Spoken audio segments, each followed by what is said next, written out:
मित्रद्रोह का फल, right mind and wrong mind story in Hindi. बहुत साल पहले हिम्मत नाम के नगर में दो पक्के दोस्त धर्म बुद्धि और पाप बुद्धि रहा करते थे। एक दिन पाप बुद्धि के मन में ख्याल आया कि क्यों दूसरे नगर जाकर कुछ पैसा कमाया जाए। इतना सोचते सोचते पाप बुद्धि के मन में हुआ कि वो धर्म बुद्धि को भी साथ लेकर जाएगा, जिससे दोनों खूब सारा पैसा कमाएंगे और फिर लौटते समय वो धर्म बुद्धि से उसका पैसा किसी तरह से हड़प लेगा। अपनी चाल को पूरा करने के लिए उसने धर्म बुद्धि को दूसरे शहर जाने के लिए मना लिया।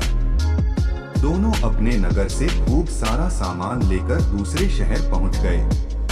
कुछ महीनों तक वहीं रहकर धर्म बुद्धि और पाप बुद्धि ने सामान को काफी अच्छी कीमत में बेचा। जब दोनों ने अच्छी खासी रकम इकट्ठा कर ली तो दोनों एक दिन अपने नगर की ओर लौटने लगे। पाप बुद्धि अपने दोस्त धर्म बुद्धि को जंगल के रास्ते से लेकर आया। रास्ते पर चलते चलते पाप बुद्धि ने धर्म बुद्धि से कहा, मित्र देखो, अगर हम अपने नगर इतना सारा धन लेकर जाते हैं तो समस्या हो सकती है। चोर इसे चुरा सकते हैं, लोग हमसे जलन का भाव रखने लगेंगे और कुछ उधार भी मांग लेंगे। ऐसे में बेहतर होगा कि हम आधा धन इसी जंगल में छिपा देते हैं। रिपोर्ट एट धर्म बुद्धि ने पाप बुद्धि की बातों पर यकीन करके धन को छुपाने के लिए हाँ कर दी। पाप बुद्धि ने गड्ढा खोदकर धन को जंगल में एक पेड़ के पास छिपा दिया। फिर कुछ दिनों बाद बिना अपने दोस्त को बताए पाप बुद्धि मौका देखकर अकेले सारा धन उस जंगल से लेकर आ गया।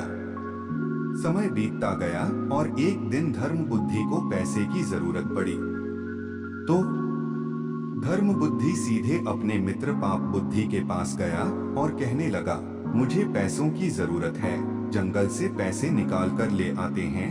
पाप बुद्धि राजी हो गया और दोनों जंगल की ओर निकल गए। जैसे ही धर्म बुद्धि ने गड्ढा खोदा तो वहां पैसा न देखकर चौंक गया। इतने में ही पाप बुद्धि ने शोर मचाना शुरू कर दिया और धर्म बुद्धि पर चोरी का आरोप लगाया।